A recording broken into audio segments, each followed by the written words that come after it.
Thank you for joining Toastmasters International's 2020 virtual convention. The session will begin in 5 minutes.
Thank you for joining Toastmasters International's 2020 virtual convention.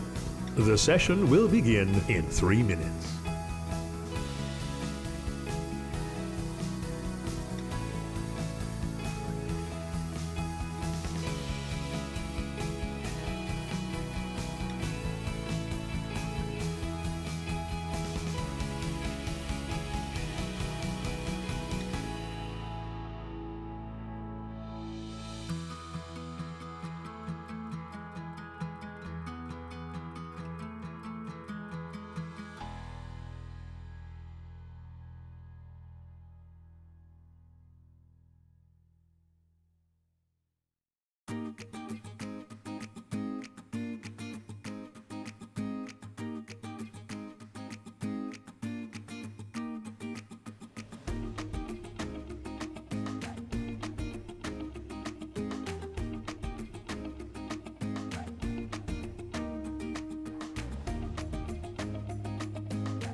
Thank you for joining Toastmasters International's 2020 virtual convention.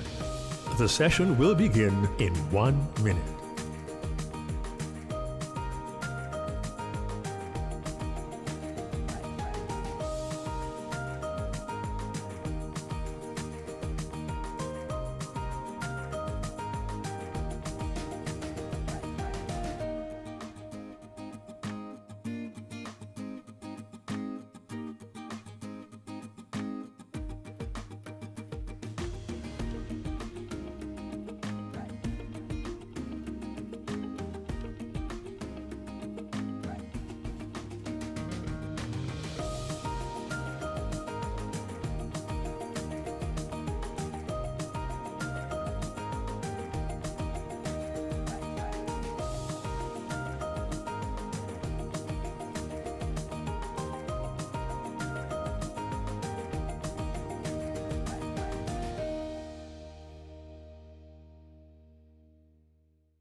Welcome to the Toastmasters International 2020 Virtual Convention. If you are joining us for the first time, thank you. We are honored to have you as a guest. We hope that you learn more about Toastmasters International and consider visiting a club and beginning your public speaking and leadership journey. Just as we do at every international convention, we will honor our member nations. Please join me as we celebrate our traditional Toastmasters Parade of Flags, representing more than 358,000 members around the globe. Argentina, Aruba, Australia, Austria, Bahamas, Bahrain, Bangladesh, Barbados, Belgium, Benin, Botswana, Brazil, British Virgin Islands, Brunei, Bulgaria, Burkina Faso, Cameroon, Canada, Cayman Islands, Chile,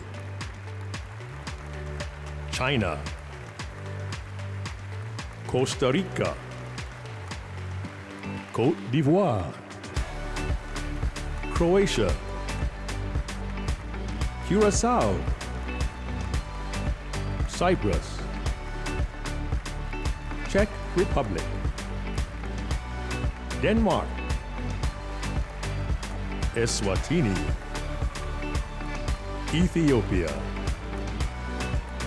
Finland,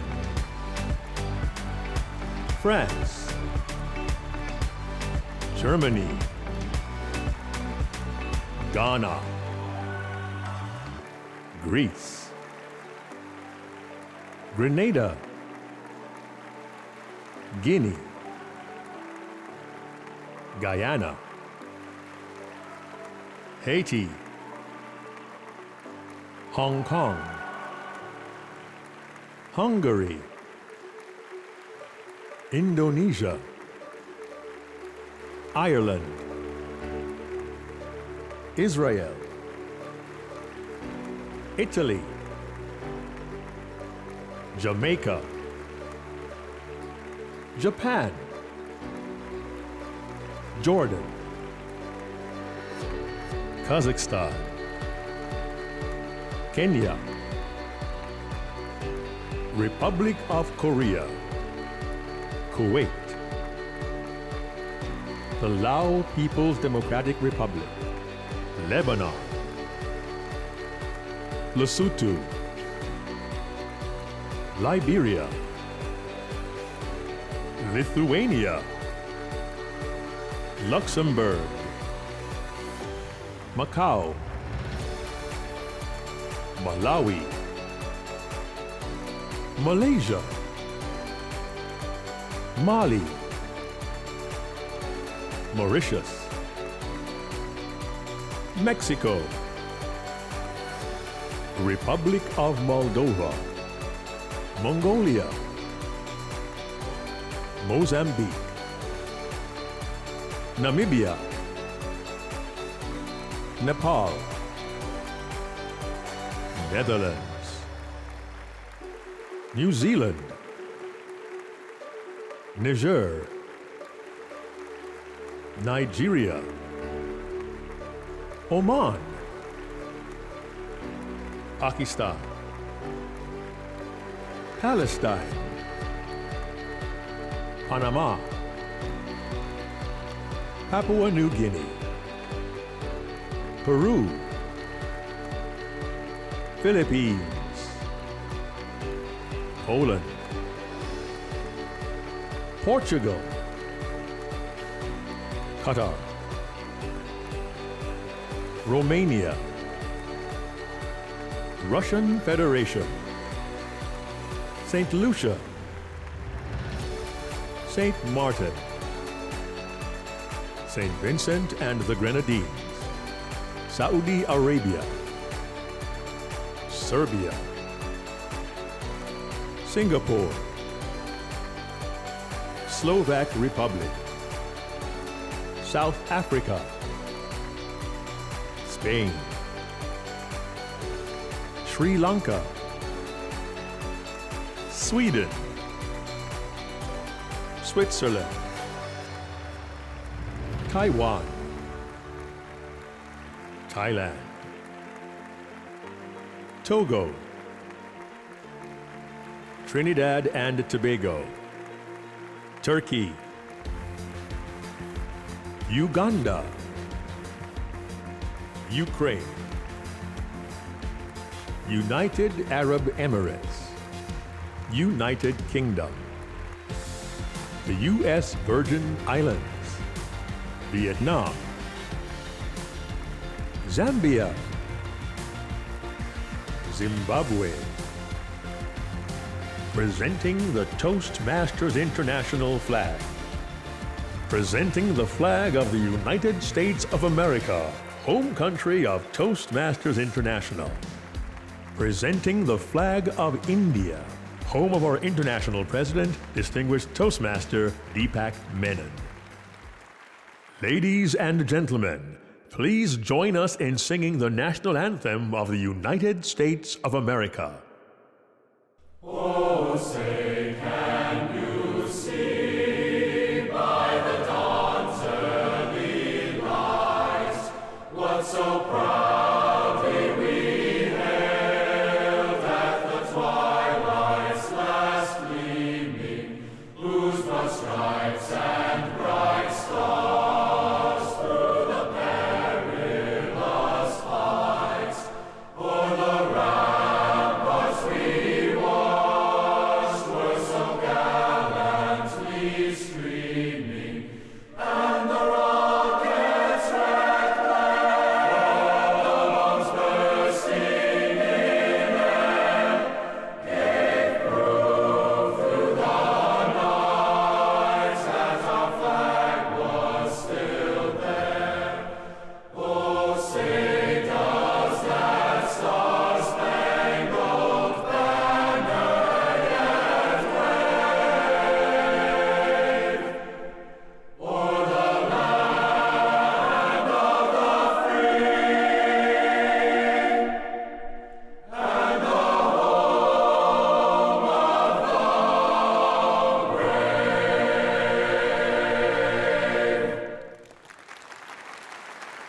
Now please join us in singing the national anthem of India.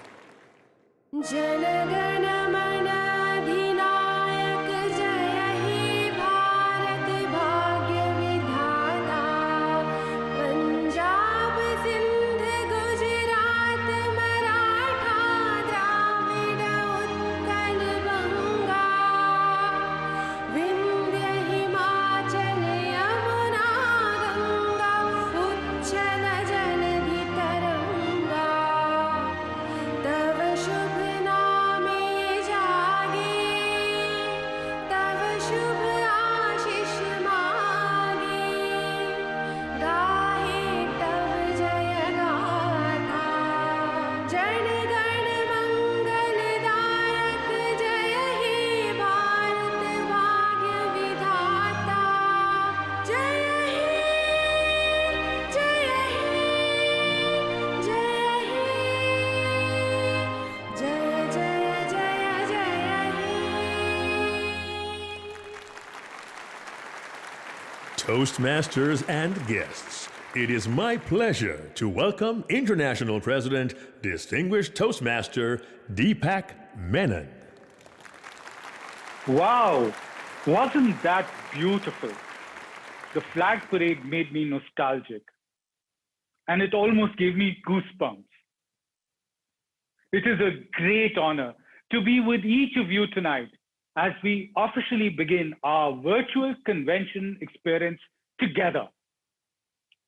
Please welcome tonight's inspiration speaker, past international president, distinguished Toastmaster Gavin Blakey. Thank you, International President Menon. Well, good morning, good afternoon, good evening, wherever you are in the world. Welcome to the International Convention opening ceremonies. We have tens of thousands of Toastmasters logged in around the world.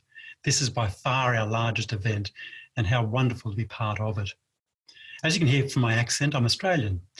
In 2002, 2003, I was the international president, and my wife, Bea Duffield, was the First Lady of Toastmasters. And together we've had the chance to visit Toastmasters in 20 countries around the world. And what's inspired me through those visits is how, as we met the Toastmasters, we could see the difference that they were making for themselves, their clubs, their communities, and their country through the leadership skills they developed in Toastmasters. About 2 years ago, we visited India, the home country of our international president, Deepak. The most famous Indian, after, of course, Deepak, is Mahatma Gandhi. Outside his memorial is a beautiful bronze statue of him holding a staff on his long walk. And there's a plant down the bottom that says, "Be the change you want to see in the world." As Bea and I visited Toastmasters around the world, we could see the changes they were making through applying the Toastmasters program. Our program has been developed over the last 100 years, and now Toastmasters around the world are applying it to make a difference in their personal, professional, and community lives. So as you listen to the outstanding speakers and leaders over the next few days, I'd encourage you to think about how you might apply what you've learned. Indeed, I encourage you to apply what you've learned through the information and inspiration you've received at this international convention. I also look forward to meeting you in person somewhere in the world. In the meantime, enjoy the international convention, and I look forward to seeing you somewhere in the world. Mr. President. Thank you for those thoughtful words, Gavin. It is now my privilege to introduce our keynote speaker, Dan Clark. Dan Clark is the Chief Executive Officer of an international multi-million-dollar company, the New York Times bestselling author of 35 books, a university professor, a primary contributor to the Chicken Soup for the Soul book series, a podcast host, a gold record songwriter, an adventurer, and an award-winning athlete who fought his way back from a paralyzing injury that cut short his American football career. In 2005, Dan was inducted into the Professional Speakers Hall of Fame. He was subsequently named one of the top 10 motivational speakers in the world. Dan has spoken to over 6 million people in all 50 states of the United States of America, in 70 other countries on 6 continents, to more than 6,000 audiences, including NASA, $1 Million Roundtable, and to most of the Fortune 500. Clark has appeared on over 500 television and radio shows, including Oprah, Glenn Beck, and The Tonight Show. He has been featured in the Mayo Clinic Journal, Success, ESPN, Forbes Inc., Entrepreneur, Thoughtmasters, and Millionaire magazines. Please welcome Dan Clark.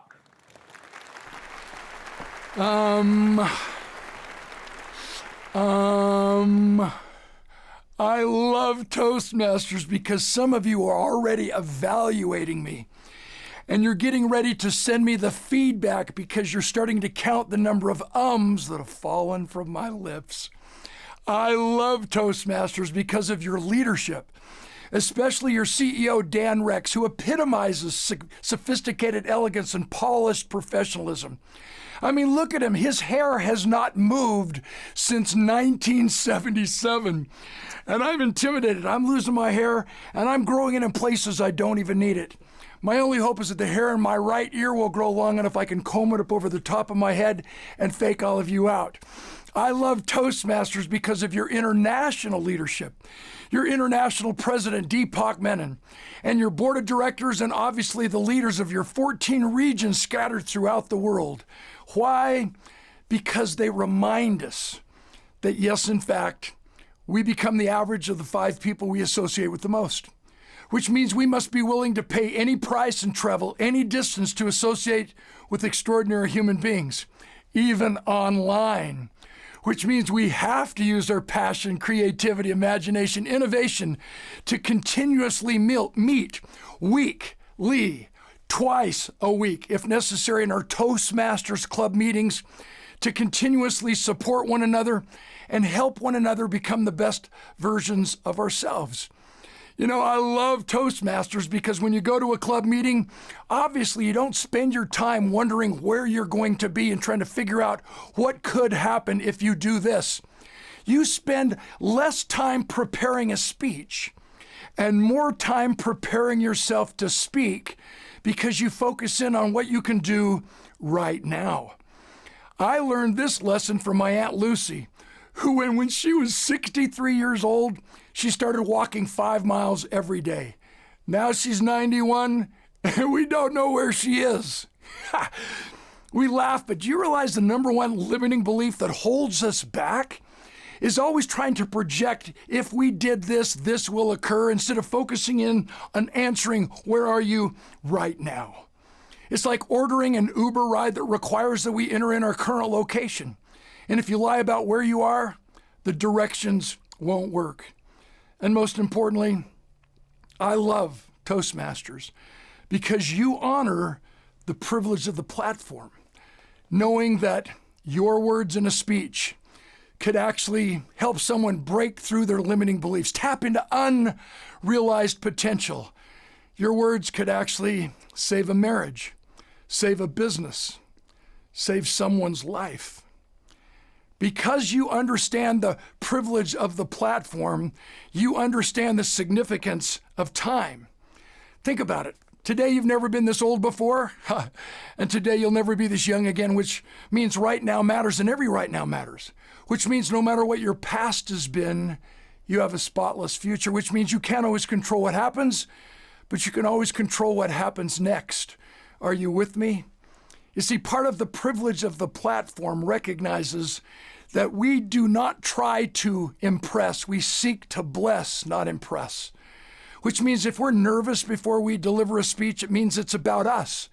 But if we're excited about giving that speech, it means it's about the audience, because we know that one moment in time can literally change forever. Do you believe that? Do you actually believe that we can click off our computers after this worldwide broadcast of this virtual convention of Toastmasters is actually over? Do you really believe that one moment in time can change forever? I do. Proof.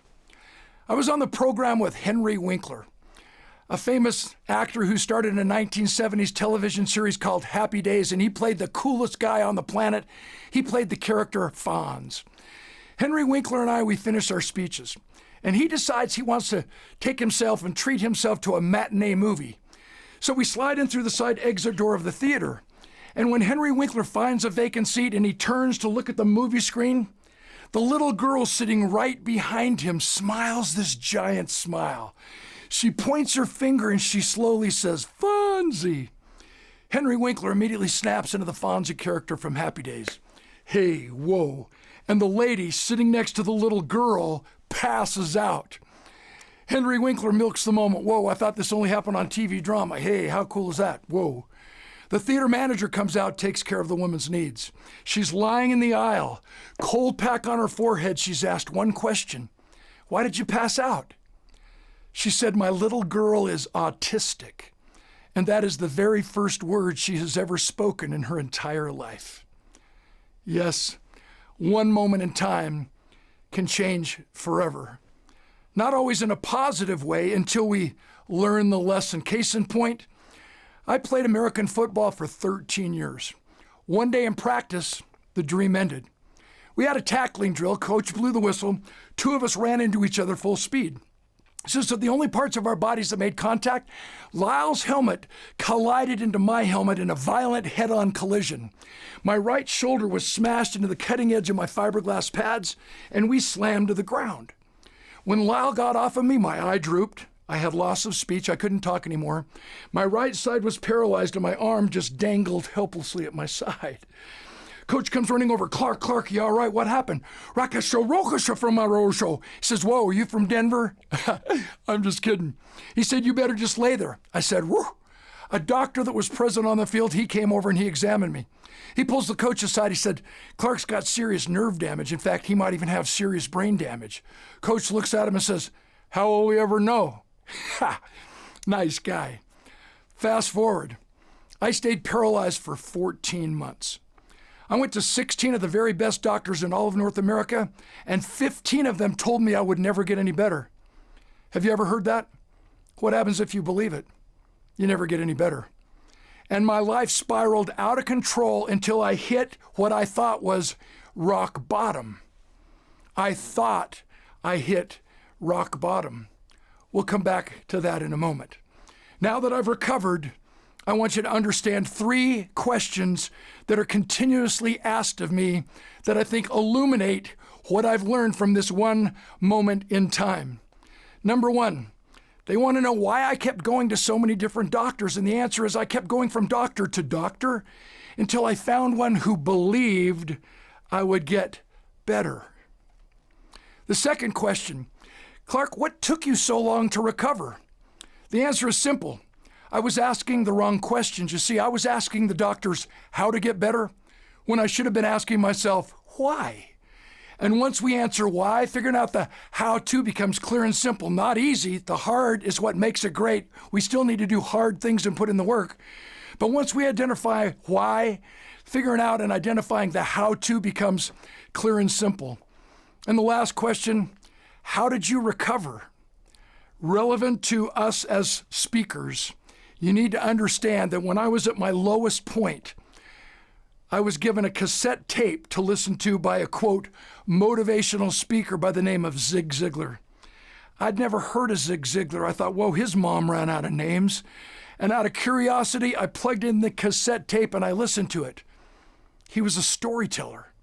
And I can't tell you any facts and figures that he talked about or taught on that 45-minute speech. But I can share the stories he told, and especially one that inspired me to dig deeper than I'd ever dug before to get back up and go again, believing that you get knocked down 7 times, you get back up 8. Consequently, as I started to get better, I was asked to speak, and I parlayed it into a full-time profession. And Zig Ziglar became my personal mentor, sponsored me in the National Speakers Association back in 1982, and for the next 25 plus years until he passed away, Zig Ziglar was my personal mentor, my coach, my teacher, that most importantly taught me the art of storytelling. As we had our conversations, he would challenge me to examine the experiences in my life and then to extract from those experiences certain life lessons that are worth putting into a polished, packaged, practiced story that I can use in a speech.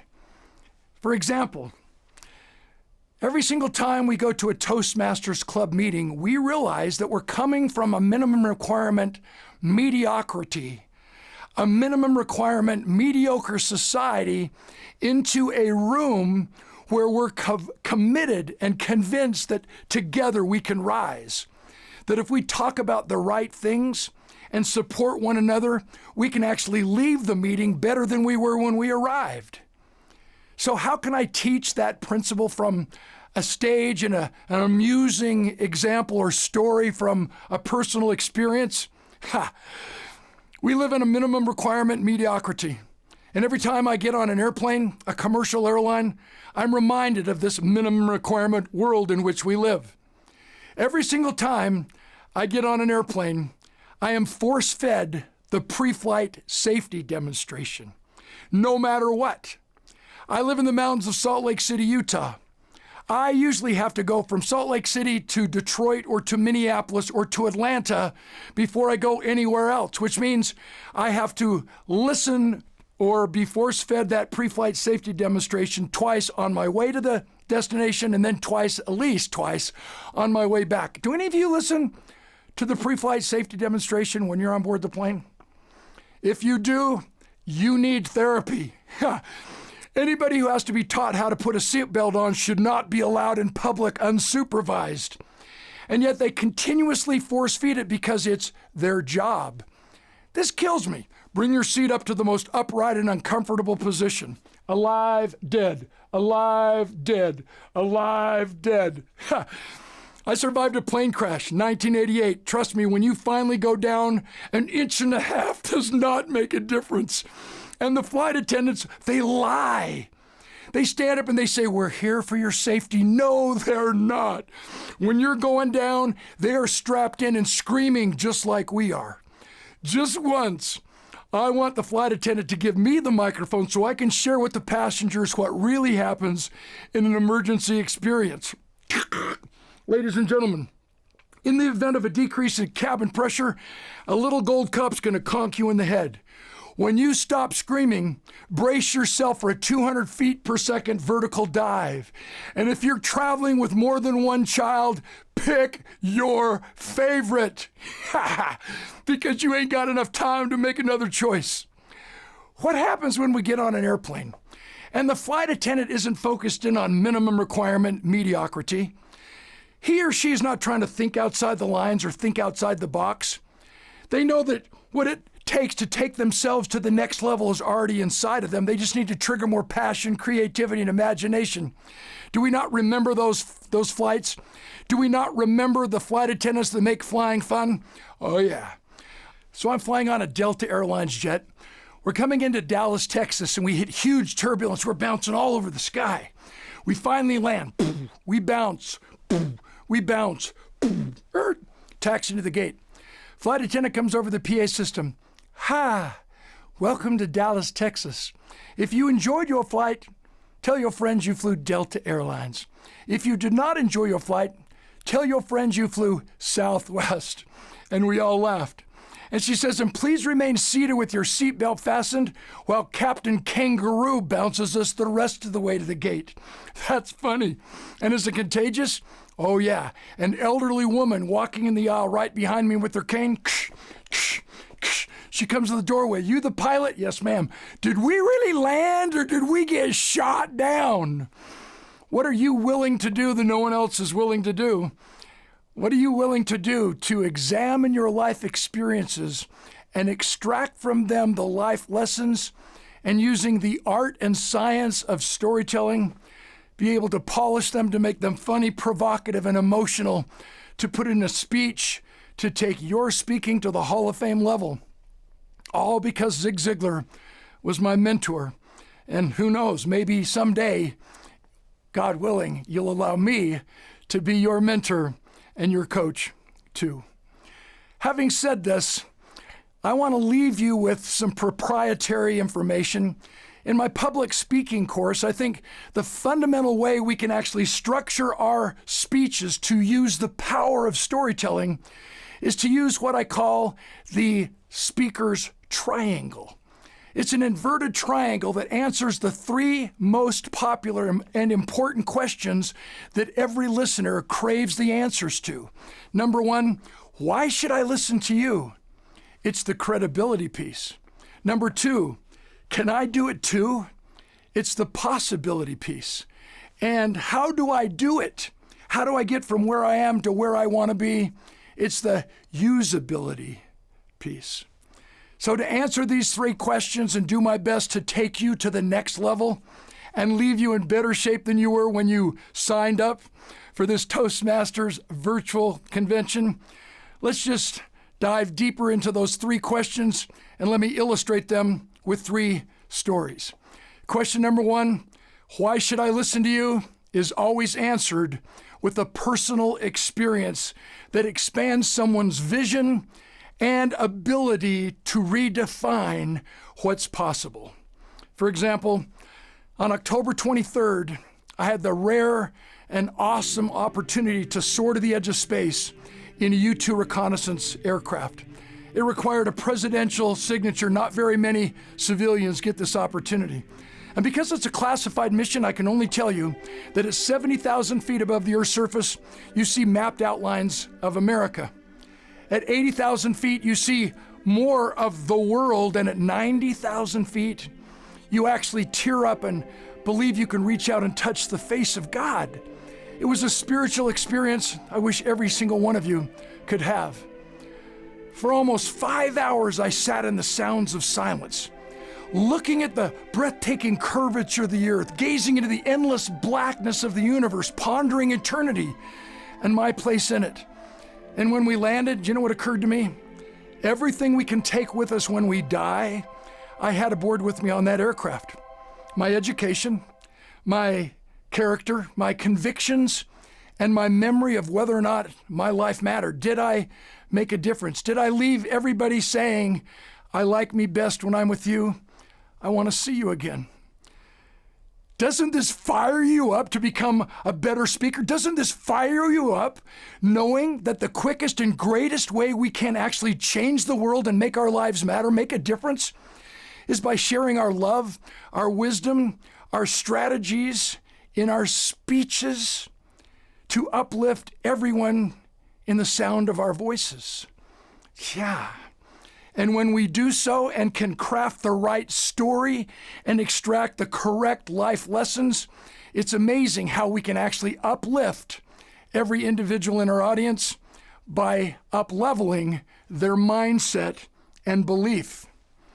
Remember, when I was paralyzed playing football, I said my life hit a circular downward spiral until I hit what I thought was rock bottom. And I promised I would address that before I stopped speaking.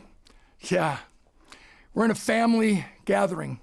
We're gathered around our formal dining room, and all of our children are there, and they've invited some of their friends, and we play a family icebreaker game called Remember When, and everybody takes a turn. I remember when I was 9.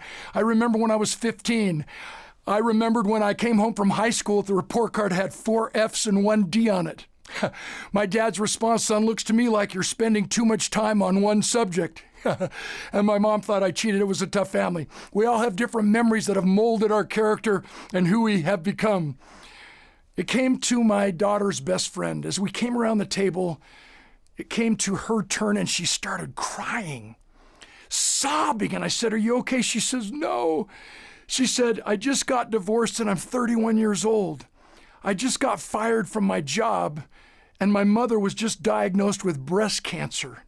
And through her sobs and tears, she says, I've hit rock bottom. With all due respect, no one ever hits rock bottom. We hit rock foundation. We hit rock belief. We hit the baseline core values on which we were raised. And in a COVID-19 pandemic situation where the economy goes south and our organizations have hit a bump in the road, our organizations have not hit rock bottom.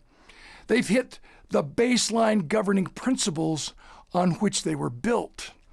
So my question, which can be illuminated and taught in a story, is, are your beliefs deep enough, strong enough, true enough to empower you and inspire you to respond to rapid change? And if not, why not? And if when, why not right now?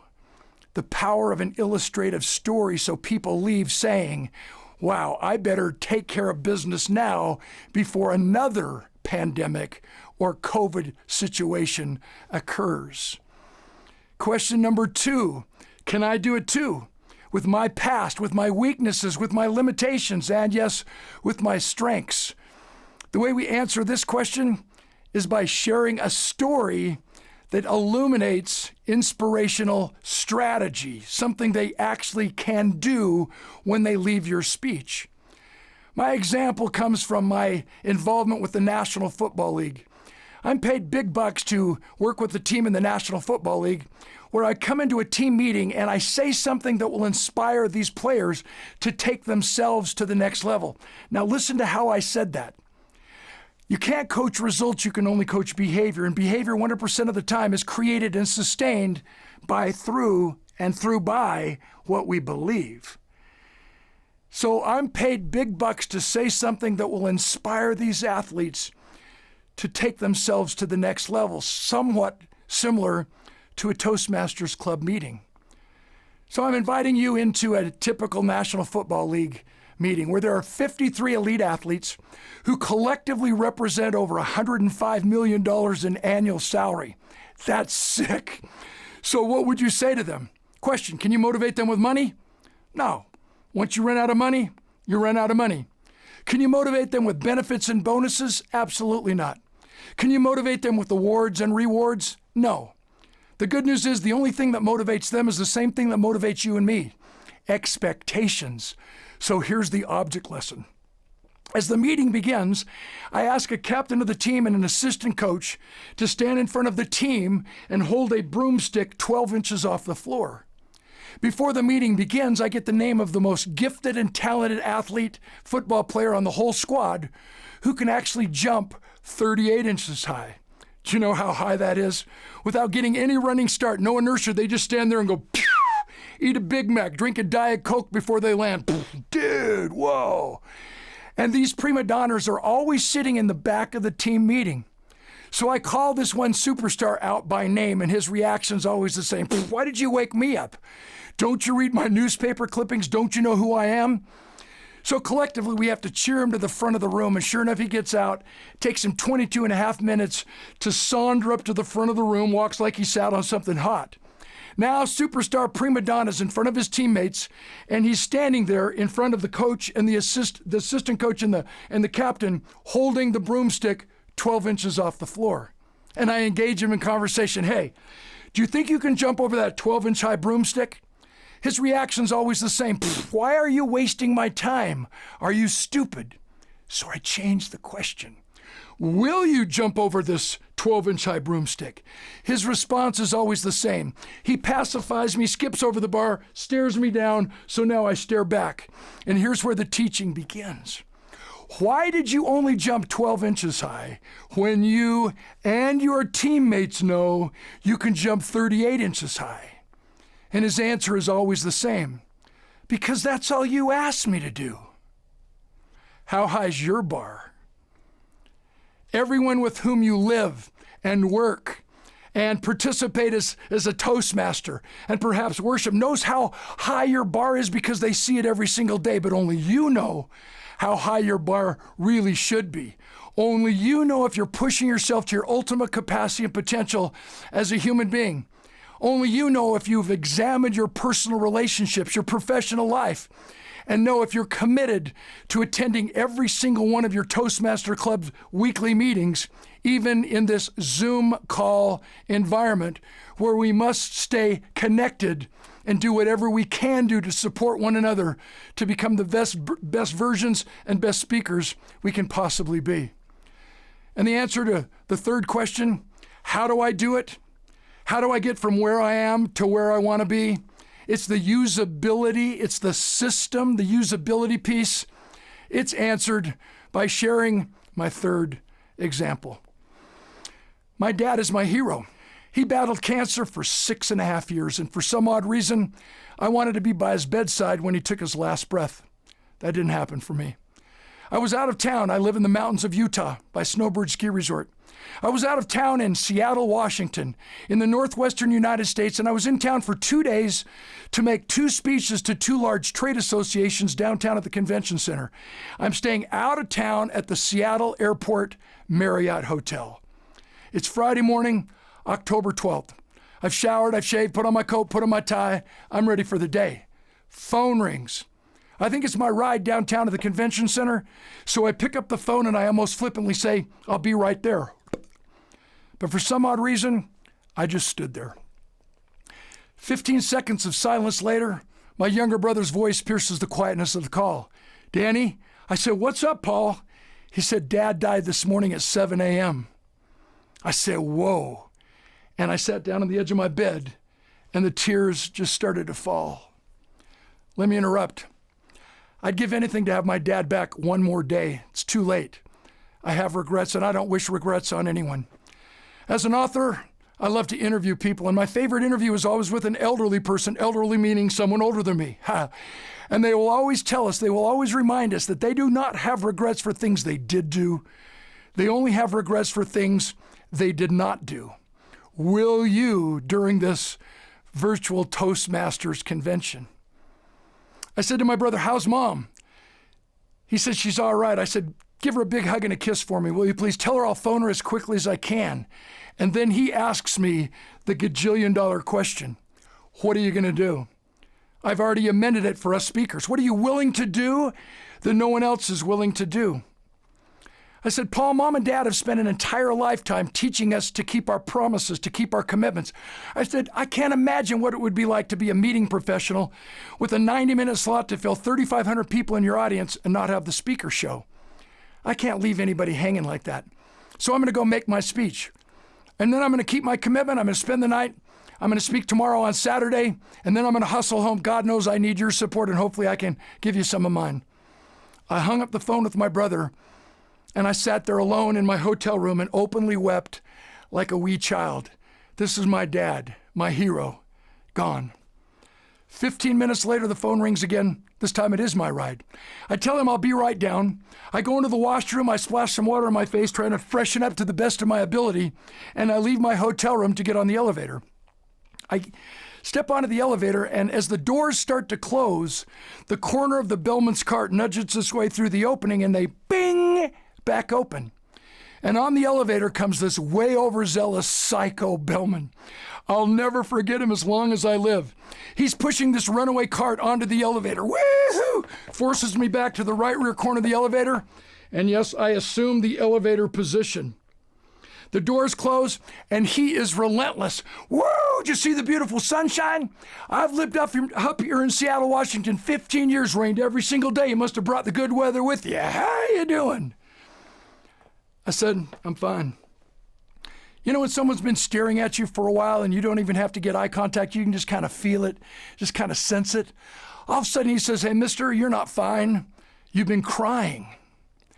I said, yeah. I said, I just found out my dad died this morning and I'm really sad. Bellman says, whoa. Elevator comes to the lobby, doors open, he goes his way. I meet my ride. He drives me downtown to the convention center. I'm introduced, and I make my speech. I had to dig deeper than I'd ever dug in my entire life to make that speech. But it's a calling to be a professional speaker. Somehow, I know that there's at least one man and one woman in every one of my audiences who is hurting as badly as I was when I was paralyzed physically and emotional, when I had suicidal thoughts and thought, as a confused soul, why hang on? Why take another step? Why get back up and go again? No one around me seems to care. No one around me seems to make a difference or believe I can. Yeah, I'm not trying to be noble. I'm just trying to teach you the significance and power of becoming a public speaker and perfecting the art of storytelling, which involves a commitment to do what you need to do because you're called to do it. I got to the end of my speech and I said to the audience, I'd like to conclude with a little song from one of my albums. And I told him the reason why I want to sing this little song is because my dad died this morning, and it's the first time he's ever heard me sing it in public. And again, I dug deeper than I'd ever dug and maybe sang the song better than I'd ever sung it. I finished my speech and I had the driver take me to the Seattle Airport Marriott Hotel. And here's where you come into my story. Here's where you come into this speech. Here's where you understand the privilege of the platform, that we need to rise to the occasion and make sure we connect with the most powerful and poignant, passionate messages we possibly can, so everyone always leaves us saying, I like me best when I'm with you. I want to see you again. The driver takes me back to the Seattle Airport Marriott Hotel. I walk into my hotel room, and there on the dresser of drawers is a basket of fruit. And it's not your basic basket of fruit that's been delivered from the hotel gift shop. We've all seen these little color cellophane, little bow, little sterile stamped card. They never get our names right. Thanks for staying with us, Sergio. This was the coolest gift I'd ever received. It was a broken, smushed basket. One side was completely caved in. And I can just see the person who delivered it walking through the hotel lobby. They look in the garbage bin. They're like, oh, well, that's too good to throw away. Dan Rex will be really proud of me doing more with less. They retrieved it and they took it to my room. Obviously, whoever delivered it was into presentation, because apparently they'd walked past the big fake tree in the lobby, yanked off one of those fine rubberized leaves, and stuck that in front of the broken, smushed part of my basket. In my basket of fruit, there was a tomato and a big giant carrot and a handwritten card that said, "Mr. Clark, I'm sure sorry your dad died. I'm supposed to get off work at 5 o'clock. I've asked to stay on all night long so I can be here just for you. Room service closes at 10 o'clock. The kitchen has agreed to stay open all night long so they can be here just for you. If you need anything, just call and ask for me. Signed, James, the bellman in the elevator." He's not the only one who signed my little card. Every single hotel employee that night at the Seattle Airport Marriott Hotel signed my little card. I still have it matted and framed, hanging on my office wall to this day. Let me debrief and conclude. Here we have the youngest person in the entire employee payroll who seemingly gets it. Guess what? Significance has nothing to do with age. Rising to the occasion and doing what our competition is not willing to do has nothing to do with age. You as a young man and as a young woman can be a Hall of Fame speaker, named one of the top 10 speakers in the world if you prepare, put in the work, and are relentless in pursuing that dream. James taught us that he is the lowest paid person in the entire employee payroll, which means if money is your motivation to become a paid speaker, you'll never get the speeches that you need, and it won't be a long career. It has to be a calling, and the money takes care of itself. And lastly, I learned from this young man the significance of loyalty.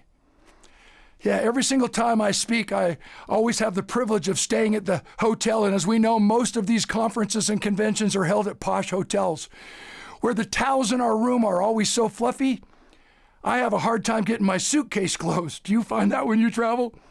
But every single time I speak in Seattle, Washington, I always stay at the Seattle Airport Marriott Hotel. Even if I have to drive a car at my own expense and drive an hour and a half out of my own way, I do so to pay tribute to Bill Marriott and his philosophy: success is never final.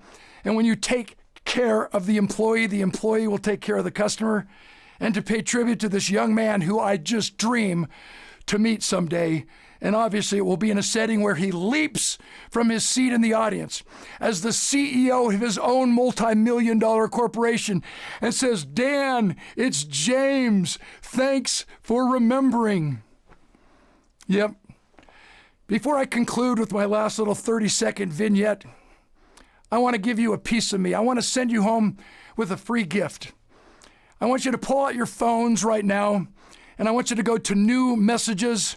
You can see the slide on the screen. Enter in the number 801-980-9291 and enter in the word SPEAK, S-P-E-A-K, and push send. And you soon will receive a text message that your book is on its way. You'll have an opportunity to fill in your name and your email address. So within a matter of 60 minutes, maybe a little bit longer, you'll receive a free download of my best-selling book, The Art of Significant Public Speaking and Storytelling. Byline, everything I learned from Zig Ziglar that you also should know. To conclude, in the spirit of service before self, I want to illuminate what Toastmasters actually means to me. When you attend a club meeting during the week, you experience support. When you come to a convention, you experience support.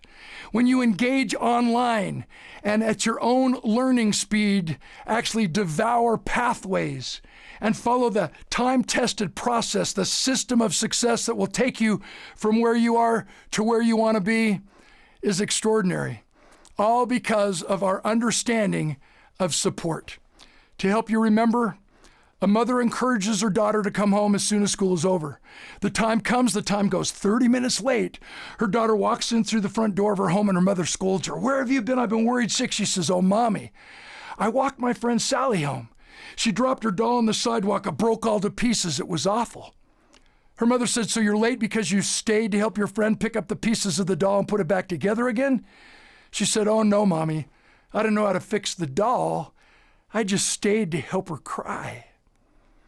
You see, what's going to get us through this COVID-19 so-called crisis is the up-leveled understanding that crisis does not make or break the man or woman. It just reveals the true character within.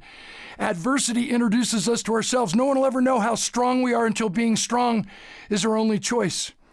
You see, through support in our Toastmasters clubs, this pandemic is nothing more than a pause and purge where we have a chance to evaluate what our current beliefs are, to eliminate our negative beliefs, our limiting beliefs, our negative influences in our lives, and elevate our performance and especially our commitment to becoming the best communicators, the very, very best public speakers we can possibly be. Again, I hope you'll take advantage of my opportunity to be your coach so we can stay connected with the belief that we become the average of the 5 people we associate with the most, and I want to be one of your 5. God bless Toastmasters. God bless you in your commitment to preserving and honoring the privilege of the platform. Thank you, Dan Clark. Wow. Thanks for kicking off this virtual convention in such an incredible, unforgettable way. Ladies and gentlemen, we just witnessed one of the greatest speakers and storytellers in the world. We have partnered with Dan, and Dan has put together a special offer exclusively for you at this event. Dan has generously offered to give a free copy of his best-selling public speaking book to each of you today. Simply text SPEAK, speak, to 801-980-9291 and register to claim your free book. And for those emerging leaders who want to go a higher level, Dan has a very special offer just for you. His Speak Like a Pro online speaking course. Please find more details on this very exciting offer at our Keynote speaker showcase immediately following opening ceremonies. I am eager to see you all again tomorrow for the Board of Directors briefing, followed by round 1 and round 2 of the International Speech Contest semifinals. Please visit the agenda for details. Thank you and have a good evening.